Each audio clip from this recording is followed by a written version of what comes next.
अस्सलाम वालेकुम। आप देख रहे हैं मेरा YouTube channel chem spark with Shahriyar. Class 9th का हमने चैप्टर नंबर 4 स्टोइकियोमेट्री स्टार्ट किया हुआ है, जिसका आज हम लेक्चर नंबर 10 डिस्कस करेंगे। अच्छा बच्चों, लेक्चर नंबर जो 10 है बहुत ज्यादा इंपॉर्टेंट है, क्योंकि इस टॉपिक में हमसे कुछ न्यूमेरिकल्स वो सॉल्व करवाना चाहेगा कि हमें एक केमिकल इक्वेशन दे देगा वो, और उस केमिकल इक्वेशन की मदद से हमने न्यूमेरिकल सॉल्व करना है। टॉपिक का नेम क्या है? Calculation based on chemical equation. मतलब ये कहने का है कि जो केमिकल इक्वेशन होगी उसकी बुनियाद पर हमने कुछ कैलकुलेशंस करनी है। कैलकुलेशन से क्या मुराद है? मतलब ये कहने का है कि आपको एक इक्वेशन दी जाएगी, उसमें आपने रिएक्टेंट्स के मोल, प्रोडक्ट्स के मोल, उन दोनों के दरमियान रेशो फाइंड करनी होगी। या फिर आपको रिएक्टेंट्स के मोलर मास दे दिए जाएंगे और आपसे पूछा जाएगा कि प्रोडक्ट्स के मोलर मास बताएं कितने बनेंगे। या फिर प्रोडक्ट्स के मोलर मास दे दिए जाएंगे और रिएक्टेंट्स के मोलर मास आपसे पूछे जाएंगे। या फिर आपको मोल्स दे दिए जाएंगे और सेकंड साइड, प्रोडक्ट साइड की आपको मोल्स मालूम करने होंगे, एंड वाइस वर्सा। तो टॉपिक में हमने यही चीज मालूम करनी है। एग्जाम्पल नंबर 1 को हम देखते हैं कि एग्जाम्पल नंबर 1 क्या है। तो बच्चों ध्यान से, सबसे पहली बात यह है कि आपको स्टेटमेंट समझ आनी चाहिए कि जो आपको स्टेटमेंट दी गई है, ठीक है। तो हमारे पास जो स्टेटमेंट है वो क्या है जी? 25 ग्राम ऑफ लाइमस्टोन। लाइमस्टोन क्या होता है? CaCO3, कैल्शियम कार्बोनेट दूसरा नाम है लाइमस्टोन का। अब 25 gram limestone react with an excess of hydrochloric acid. Hydrochloric acid mean HCl। बात यहां पर गौर करने वाली ये है कि जब लाइमस्टोन रिएक्ट करता है एक्सेस, एक्सेस का मतलब होता है बहुत ज्यादा अमाउंट में, किसके साथ? हाइड्रोक्लोरिक एसिड, HCl के साथ। तो क्या बनेगा वो हम रिएक्शन में देखेंगे। अब उसने उस इक्वेशन में हमसे पूछा क्या है, देखिए बच्चों, how much calcium chloride will be produced. हमने ये बताना है कि अगर कैल्शियम कार्बोनेट के 25 ग्राम रिएक्शन करते हैं HCl के साथ, तो बताएं कितने कैल्शियम क्लोराइड्स बनेंगे। मतलब वो आपसे इसके ग्राम्स पूछ रहा है कि कैल्शियम क्लोराइड्स के कितने ग्राम हमारे पास प्रोड्यूस होंगे। क्लियर होगी स्टेटमेंट? हम इक्वेशन की तरफ चलते हैं कि इक्वेशन क्या है। बच्चों इधर गौर से बात सुननी है कि calcium carbonate plus HCl arrow CaCl2 plus water plus carbon dioxide, ये चीजें हमारे पास बनती हैं। इस रिएक्शन को बैलेंस करने के लिए मैंने यहां पर 2 लगाया है।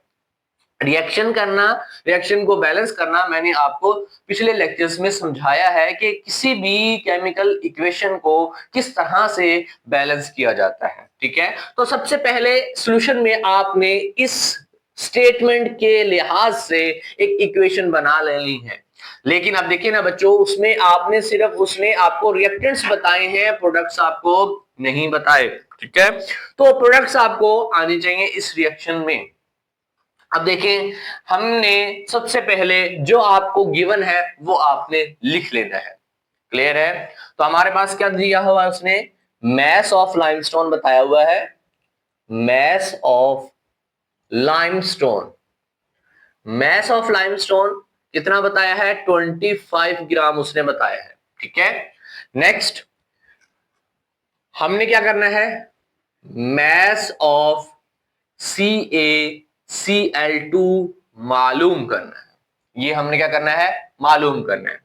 नेक्स्ट इसमें देखिए कि बच्चों याद रखिएगा, जब भी इस तरह के क्वेश्चंस आ जाएं तो सबसे पहले आपका मेन मकसद होगा, जो आपको रिएक्टेंट और जिस चीज को आपने मालूम करना है उसका आपने मोलर मास कैलकुलेट करना है। उसका क्या मालूम करना है? मोलर मास आपने खुद कैलकुलेट करना होता है, और उसको कैलकुलेट करने के लिए आपको एलिमेंट्स के क्या आने चाहिए? मैसेज आने चाहिए, उनके आपको मैसेज मालूम होने चाहिए। क्लियर है? अब देखें, सबसे पहले हम देखते हैं जी मोलर मास कैल्शियम कार्बोनेट का। मैं M.MS लिख रहा हूं, molar mass of calcium carbonate CaCO3, इसका कितना होगा? देखें तो कैल्शियम का कितना होता है? 40 एटॉमिक मास, कार्बन का 12, एक ऑक्सीजन का होता है 16, तो 3 है तो 16 मल्टीप्लाई बाय 3, तो क्या लिखेंगे 40 प्लस 12 प्लस 16 मल्टीप्लाई बाय 3। बच्चों इसको आपने सॉल्व करना है कैलकुलेटर पे, तो आपका जो आंसर आएगा वो आएगा 100 ग्राम पर मोल, ये इसका यूनिट है। ये मैंने ग्राम पर मोल क्यों लिखा, ग्राम तो आप इसको कह सकते हैं, पर मोल का मतलब है एक मोल के अंदर कैल्शियम कार्बोनेट का इतना मैस होता है। मैंने आपको पढ़ाया था मोलर मैस का, आप मेरे लेक्चर में जाकर लेक्चर नंबर 8 में मैंने आपको मोल और मोलर मैस के बारे में डिटेल से बताया है, तो जिन बच्चों ने वो लेक्चर नहीं सुना वो मेरे इसी चैनल में जाकर मोल एंड मोलर मैस का लेक्चर सुन सकते हैं। वहां पे मैंने बताया है कि एक मोल के अंदर जो मैस होता है उसे हम क्या कहते हैं, मोलर मैस कहते हैं। ठीक है, अब देखिए नेक्स्ट, आपने मोलर मैस कैलकुलेट कर लिया कैल्शियम कार्बोनेट का, अब आप मोलर मैस कैलकुलेट कर ले, मोलर मैस ऑफ CaCl2, इसको कैलकुलेट करें। Molar mass of calcium carbonate, calcium chloride, calcium का कितना होता है 40, प्लस एक क्लोरीन का होता है 35.5, दो हैं तो आप क्या करेंगे 2 multiply by 35.5 is equal to, इन तमाम को सॉल्व करना है आपने, कैलकुलेट करना है, तो इसका जो आंसर है 111 ग्राम पर मोल आएगा। ठीक है, 111 ग्राम पर मोल इसका आंसर आएगा। ठीक है, तो ये आपके पास मोलर मैस कैल्शियम कार्बोनेट का 100 आ गया, मोलर मैस आ गया कैल्शियम क्लोराइड का 111 ग्राम पर मोल। क्लियर हो गया यहां तक। अब बच्चों आपने ना इस न्यूमेरिकल को सॉल्व करना है, तो सबसे पहले आपने इक्वेशन को गौर से देखना है कि इक्वेशंस में क्या बताया गया है। देखिए बच्चे, आपके पास कैल्शियम कार्बोनेट के कितने मोल हैं, 1 मोल, 1 मोल, कुछ नहीं लिखा हुआ इसका मतलब 1, तो कैल्शियम कार्बोनेट का 1 मोल, HCl के कितने मोल 2 मोल, तो इसका मतलब when 1 mole of calcium carbonate react with 2 mole of hydrochloric acid, it will form 1 mole of calcium chloride, 1 mole of water and 1 mole of carbon dioxide। ये आपको इक्वेशन से पता लग रहा है। ठीक है, अब देखें हम इसी इक्वेशन की मदद से सॉल्व करेंगे इस न्यूमेरिकल को, तो आप क्या लिखेंगे, according to equation, according to equation, equation के मुताबिक देखिए बच्चों क्या हमने लिखा, 1 mole of CaCO3 produce CaCl2। इसका मतलब क्या है, इसका मतलब यह है कि 1 मोल अगर मैंने कैल्शियम कार्बोनेट लिया तो उसके अंदर कैल्शियम क्लोराइड के कितने मोल बनेंगे, अकॉर्डिंग टू योर इक्वेशन 1 मोल अगर मैं कैल्शियम कार्बोनेट लेता हूं तो उसमें 1 मोल ही कैल्शियम क्लोराइड बनेगा, तो मैं यहां पे लिखूंगा 1 मोल। ठीक है, 1 मोल। अच्छा नेक्स्ट जो बात है इंपॉर्टेंट, अब देखिए बच्चों 1 मोल कैल्शियम कार्बोनेट क्या कितना मैस है वो हमने निकाला है, कितना है 100, तो मैं यहां पर क्या लिखूंगा 100 ग्राम ऑफ CaCO3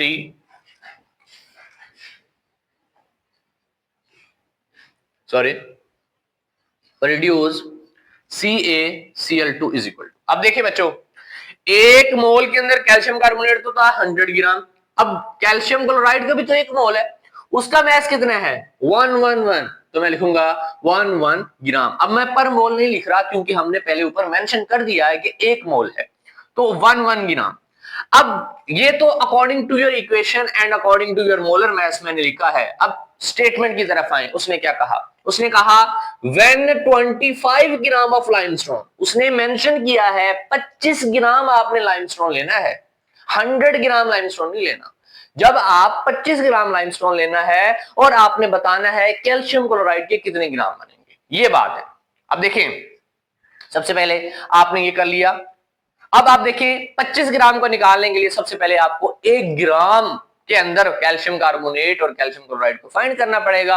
आपको ना मैं सिंपल वे में समझाता हूं, इसमें थोड़ा सा बच्चे कंफ्यूज करते हैं, कंफ्यूज हो जाते हैं और कंफ्यूज कर देते हैं इक्वेशन को लिखते हुए और सॉल्व करते हुए। ठीक है, अब देखें मैं सिंपल सी एग्जांपल से आपको समझाता हूं। अगर आपके पास आपने दुकान से जाकर, शॉप से जाकर अगर आपने 5 kg शुगर ली है, मैं कहता हूं उसकी कीमत जो है वो 200 रुपए है। आपको पता है कीमत बहुत ज्यादा है शुगर की, 200 तो नहीं है, मैं एक्सपोज कर रहा हूं कि 5 kg शुगर की कीमत 200 रुपए है। अगर आपसे कोई पूछ ले कि बताएं 1 किलो चीनी की कीमत कितनी होगी, तो सबसे पहले आप क्या करेंगे, आप उसके लिए उसको डिवाइड करेंगे। 200 को किस पे डिवाइड करेंगे, 5 पे। या फिर वो आपसे पूछ ले कि 10 किलो चीनी की कीमत 1000 रुपए है, तो बताएं 3 किलो चीनी की कीमत कितनी होगी। तो सबसे पहले आपको क्या करना पड़ेगा, 1 किलो चीनी की कीमत निकालनी पड़ेगी, फिर जो आंसर आएगा उसको आप मल्टीप्लाई कर देंगे 3 के साथ। तो इस तरह से आप सॉल्व करते हैं, इसको हम कहते हैं यूनाइटरी मेथड। मैथ में आपने पढ़ा होगा, ठीक है। अब इसी मेथड को अपनाते हुए हमने यहां पर ये इक्वेशन सॉल्व करनी है। देखिए बच्चों, हम सबसे पहले लिखेंगे 1 gram of calcium carbonate CaCO3 produces CaCl2 कितना, कैसे लिखेंगे, कैसे सॉल्व होगा, हम क्या करेंगे, ये टोटल है और ये रकम है, तो आप क्या करेंगे 111 डिवाइडेड किसके हो जाएगा 100, क्या हो जाएगा 111 डिवाइडेड बाय किसके हो जाएगा 100। इसका मतलब क्या हुआ कि 1 ग्राम कैल्शियम कार्बोनेट के लिए इतने कैल्शियम क्लोराइड मिलेंगे। जब आप इसको डिवाइड करेंगे आंसर वो आपके पास जो भी होगा उतने कैल्शियम क्लोराइड वो बनाएगा 1 ग्राम कैल्शियम कार्बोनेट की मदद से। लेकिन हमें तो 25 ग्राम चाहिए, तो हम क्या करेंगे, हम लिखेंगे अब 25 gram of calcium carbonate produces calcium chloride is equal to 111 divided by 100 multiply by क्या कर देंगे 25। तो आप मल्टीप्लाई कर देंगे किसके साथ, 25 के साथ। तो आप इसको कैलकुलेट करें तो आंसर आएगा 27.75 ग्राम। कितना आया, 27.75 ग्राम आपके पास आंसर आ गया। तो ये था जी हमारे पास एग्जाम्पल नंबर 1, जिसको मैंने आपके सॉल्व करके बताया। तो अगर आप इसको स्क्रीनशॉट इसका लेना चाहते हैं तो आप इसका स्क्रीनशॉट ले सकते हैं, ठीक है। आई थिंक आपको एग्जाम्पल नंबर 1 क्लियर हो चुकी होगी। मैं एक बार दोबारा से सरसरी इसको बता देता हूं कि इसमें क्या पूछा गया था। अब देखें, उसमें उसने ये पूछा कि अगर आपके पास 25 ग्राम लाइमस्टोन हो तो बताएं कितने ग्राम कैल्शियम क्लोराइड बनेगा। तो अकॉर्डिंग टू योर इक्वेशन कि 1 मोल कैल्शियम कार्बोनेट था तो 1 मोल ही कैल्शियम क्लोराइड था। तो हमने लिया 1 मोल कैल्शियम कार्बोनेट, तो 1 मोल आपके पास कैल्शियम क्लोराइड बनता है। उसका मैथ्स लिख दिया, उसका मैथ्स लिख दिया। अब नेक्स्ट आप पहले 1 ग्राम का निकालेंगे, 1 ग्राम का निकालेंगे तो कुछ इस तरह से निकलेगा। फिर आप 25 ग्राम का निकालने के लिए जो आंसर आएगा उसको मल्टीप्लाई कर देंगे किसके साथ, 25 के साथ, और आप उसको कैलकुलेट करेंगे तो आंसर आएगा 27.75 ग्राम। इसका मतलब है जब आप 25 ग्राम लाइमस्टोन लेंगे तो उसकी मदद से आपको 27.75 ग्राम कैल्शियम क्लोराइड मिलेगा। हमने एग्जाम्पल नंबर 1 एक्सप्लेन की, अब हम एग्जाम्पल नंबर 2 को एक्सप्लेन करते हैं। एग्जाम्पल नंबर 2 की जो स्टेटमेंट है पहले उसको समझें। 1.80 moles of ethyl alcohol when burned in air completely will utilize how many moles of oxygen gas. क्या मतलब कि जब आप 1.80 मोल इथाइल अल्कोहल के लें, when we take 1.80 mole of ethyl alcohol When burned in air completely, आप इसको मुकम्मल तौर पर हवा में जलाएं, ऑक्सीजन की मौजूदगी में इसको जलाएं, तो वो ये पूछ रहा है कि इसमें कितने मोल ऑक्सीजन आपको चाहिए होगा 1.80 मोल इथाइल अल्कोहल को जलाने के लिए। ये इसका फर्स्ट पार्ट जो आपसे पूछा गया है। सेकंड पार्ट में उसने क्या कहा, also calculate the number of moles of carbon dioxide produced, कि कितने मोल कार्बन डाइऑक्साइड के इसमें प्रोड्यूस होंगे। How many moles carbon dioxide will produce when it react ethyl alcohol and oxygen कि जब इथाइल अल्कोहल और ऑक्सीजन का आपस में रिएक्ट करवाया जाएगा तो वो कहता है कितने मोल कार्बन डाइऑक्साइड के बनेंगे। अब देखिए इसमें सिर्फ उन्होंने मोल्स का जिक्र किया, आपसे मैस नहीं पूछे गए, तो इसमें आप मोलर मैस कैलकुलेट नहीं करेंगे, ना इथाइल अल्कोहल का करेंगे, ना ऑक्सीजन का करेंगे, ना कार्बन डाइऑक्साइड का करेंगे, क्योंकि उसने मैसेज नहीं पूछे। तो सिर्फ आप मोल्स की कैलकुलेशन तक ही महदूद हुए। अब देखिए बच्चों, सबसे पहले हम इसकी इक्वेशन बनाते हैं। तो इक्वेशन इसकी जो बनेगी वो बनेगी C2H5OH, this is known as ethyl alcohol. इसको हम इथाइल अल्कोहल कहते हैं। इथाइल अल्कोहल ऑक्सीजन की मौजूदगी में रिएक्शन करेगा, क्या बनेगा? कार्बन डाइऑक्साइड गैस बनेगी, CO2 एंड वाटर बनेगा। ठीक है, 1 मोल इथाइल अल्कोहल था तो हमें उसको जलाने के लिए मुकम्मल तौर पर 3 मोल ऑक्सीजन चाहिए थे, और उसके नतीजे में 2 मोल कार्बन डाइऑक्साइड बन रहा था और 3 मोल आपके पास क्या बन रहे थे? वाटर बन रहा था। अब बच्चों हमें क्या कहा गया है? हमें यह कहा गया है कि अगर हम इसके 1.8 मोल लें, 1 मोल नहीं लेना, 1.8 मोल लेने हैं, तो बताएं ऑक्सीजन हमें कितनी चाहिए होगी। ठीक है, तो हमें बताना है कि ऑक्सीजन आपको कितनी चाहिए होगी और उसके नतीजे में कार्बन डाइऑक्साइड के कितने मोल बनेंगे। तो ये हमारा क्वेश्चन है। तो सबसे पहले हम गिवन देखते हैं, गिवन में क्या दी गई है आपको। गिवन में सिर्फ आपको मोल्स दिए गए हैं, मोल्स ऑफ C2H5OH ये कितने हैं? 1.80। ये इसके आपको मोल बताए गए हैं। और क्या कहा गया है? आपसे पूछा गया है जी, moles of oxygen required to burn. Burn मैं नहीं लिख रहा, मैं सिर्फ ये बता रहा हूं, नीडेड भी लिख सकते हैं कि कितने मोल आपको ऑक्सीजन चाहिए होगी। और क्या पूछा गया है? Moles of carbon dioxide will produce, कितने मोल कार्बन डाइऑक्साइड के प्रोड्यूस होंगे, विल प्रोड्यूस। तो ये चीजें आपसे पूछी गई हैं और आपको सिर्फ मोल्स बताए गए हैं इथाइल अल्कोहल के। हम इक्वेशन की तरफ चलते हैं। According to your equation, according to equation, equation के मुताबिक क्या है? ध्यान से बात सुननी है कि 1 मोल इथाइल अल्कोहल C2H5OH रिक्वायर्ड या नीडेड ऑक्सीजन कितनी जी? कितने मोल? 3 मोल। कितने मोल चाहिए? 3 मोल। क्या मतलब कि 1 मोल इथाइल अल्कोहल को जलाने के लिए आपको ऑक्सीजन के 3 मोल चाहिए।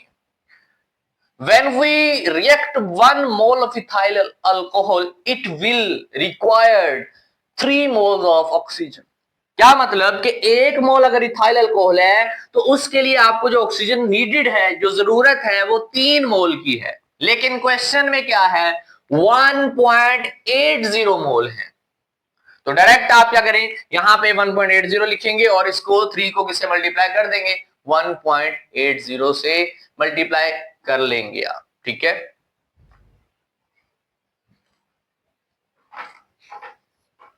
देखिए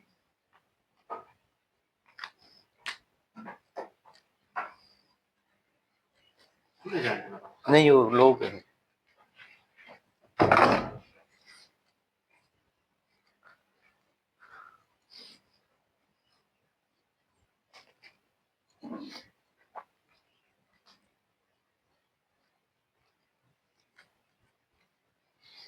अच्छा बच्चों देखें कि हमें 1.8 मोल इथाइल अल्कोहल चाहिए, तो हम सिंपली क्या करेंगे? 1.8 मोल इथाइल अल्कोहल लेंगे और इस 3 को 1.8 से क्या कर देंगे? मल्टीप्लाई कर देंगे, तो आपके पास ऑक्सीजन के मोल्स आ जाएंगे। कैसे? हम लिखेंगे 1.80 मोल C2H5OH, नीडेड भी लिख सकते हैं, रिक्वायर्ड भी लिख सकते हैं। रिक्वायर्ड ऑक्सीजन, मैं O2 लिख रहा हूं, ऑक्सीजन इज इक्वल टू क्या लिखूंगा? 3 मल्टीप्लाई बाय 1.8। आप इसको सॉल्व करें तो आंसर आएगा 5.4 मोल। क्या मतलब? इसका मतलब ये हुआ कि अगर आप 1.8 मोल इथाइल अल्कोहल के लेंगे तो उसको मुकम्मल तौर पर ऑक्सीजन की मौजूदगी में जलाने के लिए जो ऑक्सीजन हमें रिक्वायर्ड होगी वो कितनी होगी? 5.4 मोल। कितनी रिक्वायर्ड होगी? 5.4 मोल हमें रिक्वायर्ड होगी। ठीक है, तो ये आपने अभी क्वेश्चन का फर्स्ट पार्ट सॉल्व किया है। कि हमने उसने पूछा है कि 1.8 मोल इथाइल अल्कोहल को जलाने के लिए ऑक्सीजन के कितने मोल आपको चाहिए होंगे। अब सेकंड पार्ट की तरफ चलते हैं। क्या पूछा है उसने, आपने ये भी बताना है कि अगर ये इक्वेशन, ये रिएक्शन होगा इस मोल्स और इस ऑक्सीजन की मौजूदगी में, 5.4 मोल ऑक्सीजन की मौजूदगी में, तो बताएं कितने मोल कार्बन डाइऑक्साइड प्रोड्यूस होगा। सिंपल सी बात है। अब आपने कार्बन डाइऑक्साइड और इथाइल अल्कोहल को आपस में कंपेयर करना है।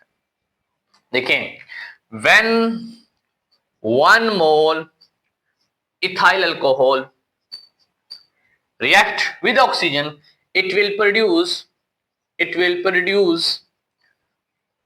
Carbon dioxide.